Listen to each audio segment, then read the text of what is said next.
the England football squad in training at Bisham Abbey.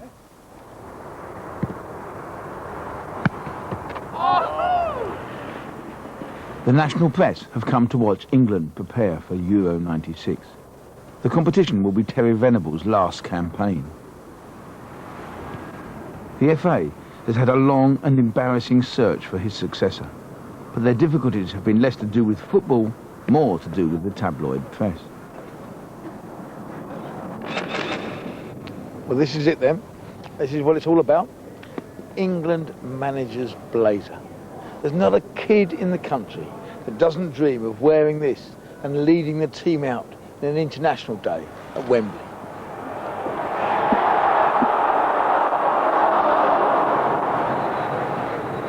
The funny thing is, when the FA offered it, most of the candidates turned it down. It wouldn't surprise me if every single candidate that has been canvassed to be England manager wasn't saying to themselves, is it worth taking the heat? Not the heat in terms of on the field, but the off-the-field material that they would suffer in tabloid newspapers.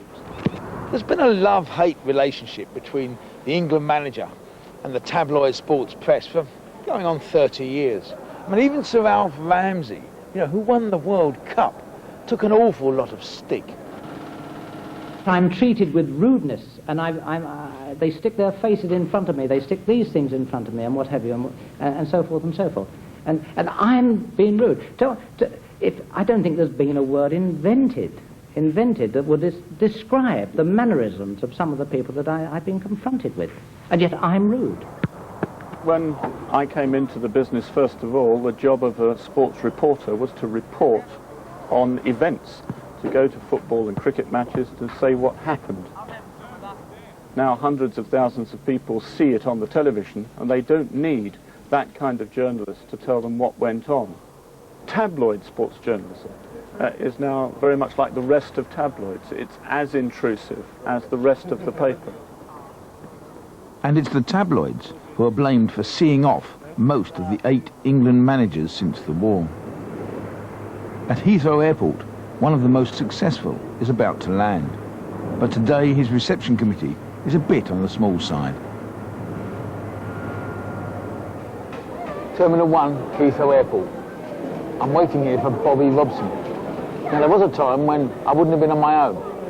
The place would have been full of Fleet Street journalists, all with their knives out to get Bobby, because then he was England manager and they saw him as a plonker. Now he's manager of Porto, and there's only me here. Bobby, hi. Greg Dyke, how are you? Fine. Nice to see you. Thanks for coming. It's all right, it's a great pleasure. That's all right, I'm glad to be in England. How was it? Must have been a few more here than this in the old days, wasn't there? Welcome, Anya. Nice to meet you. I will never regret taking on the England job. I would recommend to anyone, take it. But it's got to be right for it and ready for it, because I think the job is very demanding, and I think for an inexperienced club manager, if it goes wrong, I think the job, it won't kill you, but it will partly destroy you. For Bobby Robson, it all went pear-shaped with the tabloids when England paid a swift, friendly visit to the Middle East.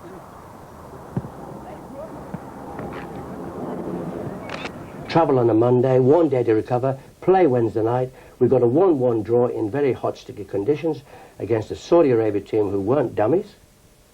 Came back as a plonker. And came back like, in the name of Allah, go. Those are the sort of headlines that you will get if you're the England manager. Now, that's not just unreasonable. I think that's being pilloried. From then on, the tabloids had Robson in their sights. I remember the reporter saying, well, what are you here for, to a certain reporter? He said, well, I'm here to fry Bobby Robson. Now, when I saw that on film, I mean, I can't believe that an Englishman on the England plane, to go to watch England play, is hoping we lose so that he, the next day, can guillotine me and fry me. Like he said, he actually said, I'm here to fry Bobby Robson. I mean, that is beyond the powers of decency, isn't it? Fleet Street, still the spiritual, if not the physical home of the British tabloid press. Because there's been more porky pies told down here than probably you can find in the average butcher's shop. It's also the home of some of the great headlines of our time. Things like Gotcha, Freddie Starr ate my hamster, and in sporting terms, Swedes 2, Turnips 1. From the moment that headline hit the streets, a footballing albatross was hung around the England manager's neck.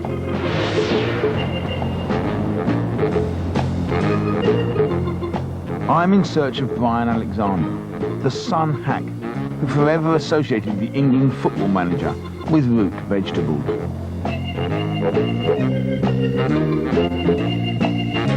My mission will take me into Fleet Street's darkest haunts.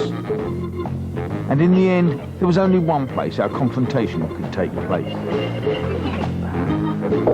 Brian, so you're the man who called Graham Taylor a turnip? Indirectly, yes. I was sports editor at The Sun at the time the turnip was created, so I suppose I take responsibility, yeah. Tell me how it came about. Well, it was born from the headline, a very famous headline now, Swedes 2, Turnips 1, England have just been beaten. Hadn't done very well. Much criticism of Graham Taylor at the time. The next day, somebody asked me, how's Turnip Taylor? So from then on, it was born just by saying those words. When you first saw that headline, Swedes 2, Turnips 1, what did you think? Well, I didn't actually see it, but when I heard about it, I thought it was a very good headline. I mean, you've got to recognise, my father actually has spent all of his life in the newspaper industry, so it's not as if I'm not aware of what certain sections of the press would be looking for, and I thought that from a headline point of view, when I heard about it, you've no arguments with that whatsoever, no. And really from then, it was obvious what was needed. It was needed to turn Graham into a turnip. And that's what we got the next day? Yeah, that's right. It was a bit of, go now, Turnip in Taylor.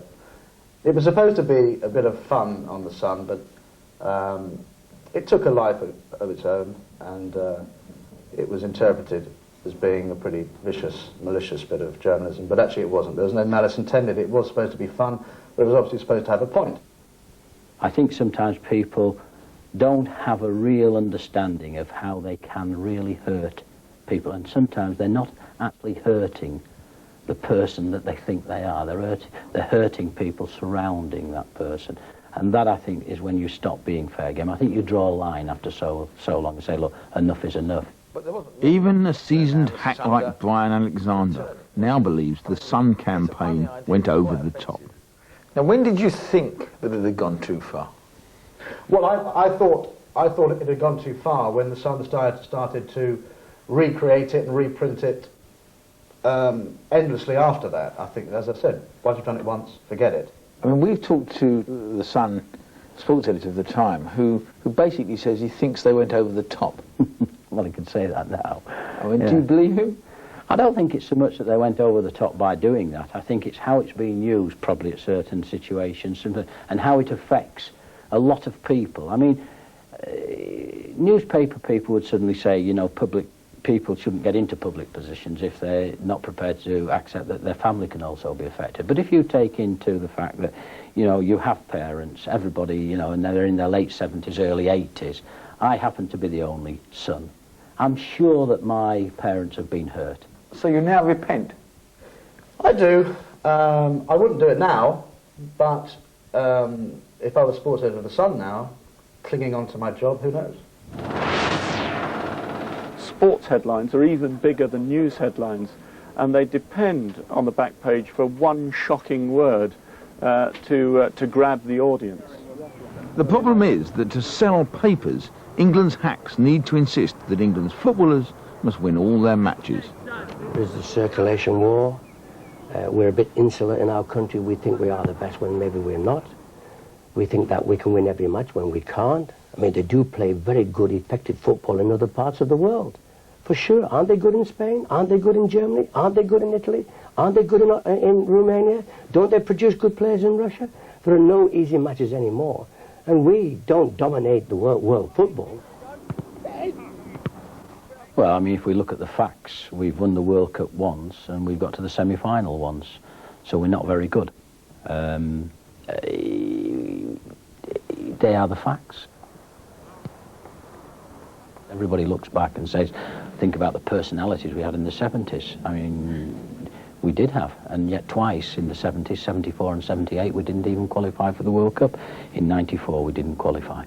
So our record at international level is not anything to shout about at all. It never has been.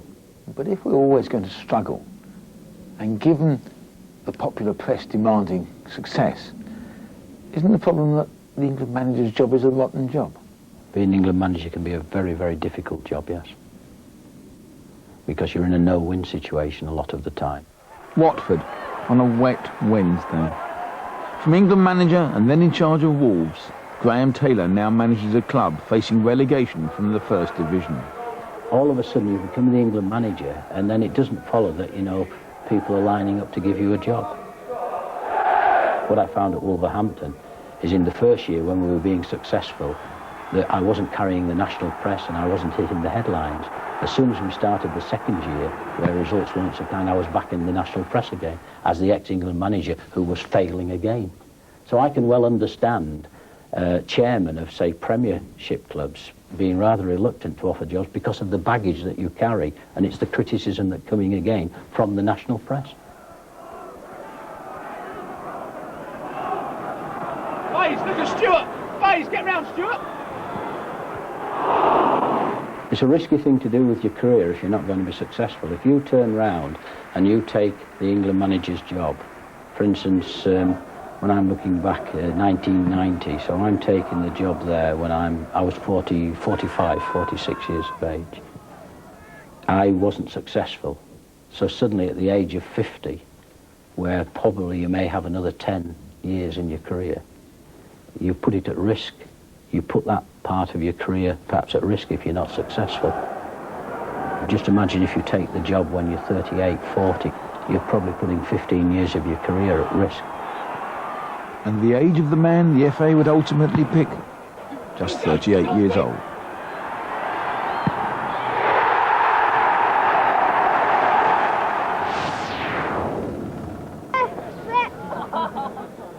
Wembley in April, an England player friendly against Croatia. It's the team's last home match before Euro 96, but at this stage there's still no sign of anyone willing to take the manager's job. But what about the fans? Who do they want? Oh, the man who's already in charge. Bobby Robson, Glenn Hoddle, Terry Venables. Terry Venables? Yeah. Who? Glenn Hoddle.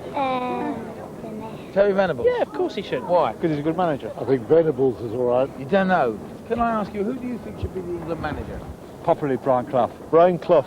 I don't know anything about football. Brian Clough? Glenn Hoddle. Me. I like your horse. He probably knows more about football than I do. Finding someone who knows about football and is prepared to take the England job has been a major headache for the FA. The list of managers who've been approached reads like a who's who of soccer. There's a lot of room here on this bench. There's almost enough for all the candidates who've turned down the England manager's blazer. Kevin Keegan, Brian Robson, Jerry Francis, you name them, they've been asked. And they've all said, no thanks, not for me. The ones I've spoken to have, you know, said to me that A, they think they are too young and too inexperienced anyway, and B, they wouldn't want the media abuse. They are young, they have young families, they don't want that in their lives. You can't blame them. Nobody needs a hole in your head. The Wembley press bar. Somewhere amongst these hacks is the Mirror's Harry Harris, tormentor-in-chief of Terry Venables. But it looks like a lot of people don't want the job.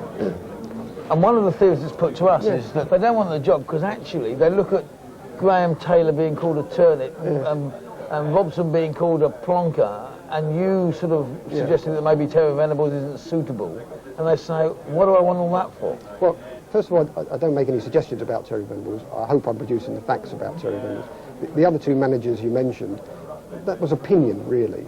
And I can see why managers don't want to take a job where their private lives are turned upside down, where their their family and their children are subjected to that kind of ridicule and scrutiny. But it goes with the territory. The Daily Mirror has led the campaign to oust Terry Venables, alleging financial impropriety by him when he was at Spurs. I mean, do you think he could say that you're running a vendetta against him? I'm sure he would, yes. No, I think I'm doing my job, producing the news, and I think an eminent panel of judges, as you said, consider those submissions to be worthy of making me second in the British Sports Journalist of the Year award. But Harry Harris's investigative reporting is a long way from the rest of the Mirror's campaign against Terry Venables. Is that acceptable, do you think? No. No, it's not. Because that's a bit sick, that. I mean, from the turnip you can get an element... So from the man who created the turnip, you think that one's sick? Yes, I do. Because there's an element of satire, a bit of fun. With that, it's just pretty vicious. There is just a rope round his neck, they want to hang him. I don't have a noose, so I'm not putting anybody's heads in the noose. No, but the Mirror do. Yeah. So, I mean, do you therefore, given that, take a particular emphasis on Venables' role in all this? Well, I mean, you asked what my role is here. I mean, we have 3 or 4 journalists here. And the article you're talking about, referring to, was written by one of my colleagues. It wasn't even written by me. While the tabloids drink in the Last Chance saloon, England and Terry Venables prepare to face the press and the fans.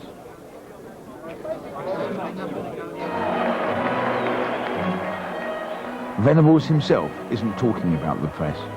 He and the FA decided not to give us an interview because they were afraid of upsetting the tabloids before Euro 96. Not that this will help him with some people. My job really is to analyse, at the end of the match, the England performance as such, but really to put it into context and how the England team will evolve come Euro 96. So really, I'm looking ahead from tonight's match, but also using what occurred in tonight's match to assess what England will do against the rest of the top teams in Europe.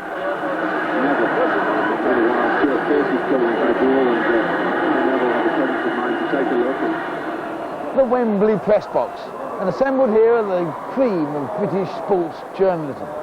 Mind you, if history is anything to go by, there'll be a few here tonight who've come along to put the knife into the England coach.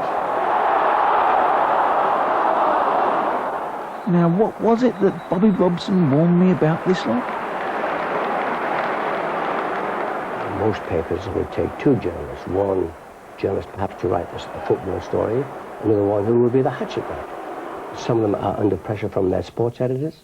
I think some of them don't want to write sometimes some of the stuff they do, but are forced to do so. And I think their sports editors have got to come in for some sort of criticism on the way the England manager has been beleaguered.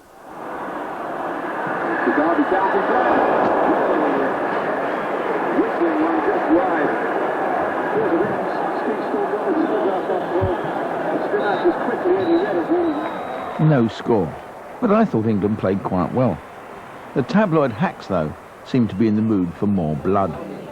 OK then, Harry, what do you reckon? Goal of straw, I'm not impressed. I think playing for England up front can seriously damage your health. Is that the manager's fault? I mean, I can't blame the manager for everything. I mean, as they say, once the players cross that white line, it's up to them. I'm sure when you read the Mirror tomorrow, I blame the manager. You think the Mirror will blame the manager? Well, I've given him some criticism in the Mirror. We've got here the England manager's blazers. Right. And we're trying to find people who might be willing to do it. Now, how about you? It's not for you. No. And so to the Mirror. By 1 a.m, it's considered a verdict, rolls off the presses.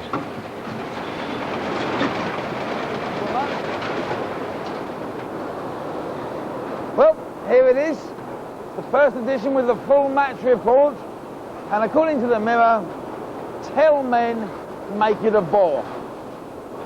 Now, actually, the report doesn't really say that, but then clearly someone has decided that Tell is going to get it in the neck again. And that's the moral for any future England manager. Win every match or face headlines calling for your head. I think everybody has a honeymoon. I had the honeymoon period, you know, with the press for about 2 years. They give you a chance and they wait and see how it develops, and then they're ready to strike and ready to pounce if it's not going right. So basically, if you take the job and you don't win, they go for you. I think so, yes. Finally, after so many reluctant bridegrooms, the FA finds someone willing to take the manager's blazer from Terry Venables. I don't think any introductions of our panel are needed. The FA is pleased to confirm Glenn Hoddle will succeed Terry Venables as England coach after Euro 96. We're delighted that he's accepted a 4-year contract. Craig Dyke. Glenn, can I just ask, on the, you were quoted in '94 as saying that the only thing that would worry you about taking the England job was the media and the effect it would have on your family. I mean, have you, one, changed your mind? And two, does it still worry you, that? Well, firstly, I think if I was worried about it, I wouldn't have taken the job. It is a difficult task, but one that obviously I'm sure Terry could give me a few pointers on, and in his vast experience can help me out on. But it's one that, at the end of the day, I feel the job, you know, that wouldn't be a reason for turning this job down.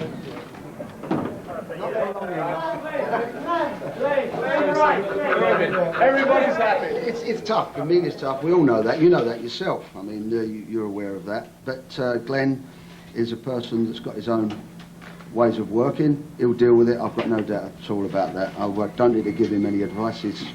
I'm sure he's well equipped to deal with that. Ladies and gentlemen, thanks very much indeed. Thank you. Harry, we've just seen the announcement of Glenn Hoddle as the England manager. What's your reaction? Well, you've got the right man for the jacket, I thought, Greg. Yeah, did very well there. Right man for the job, I think. He's got the right credentials both on and off the field. I think he will win over the media, and I think really we should give him a turnip-free first year. How long will he get?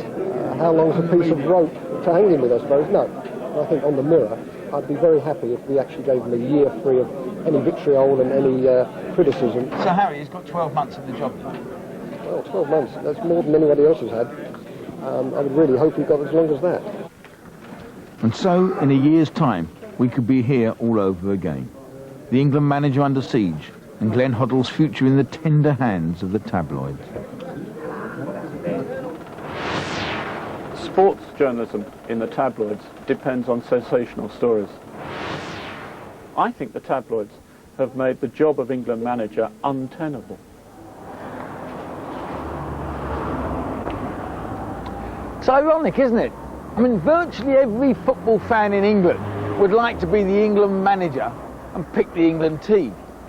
And yet, of all the people qualified to do it, it seemed very few of them actually wanted the job. Still, it doesn't really matter, because I expect the tabloids will always find someone who wants to do it.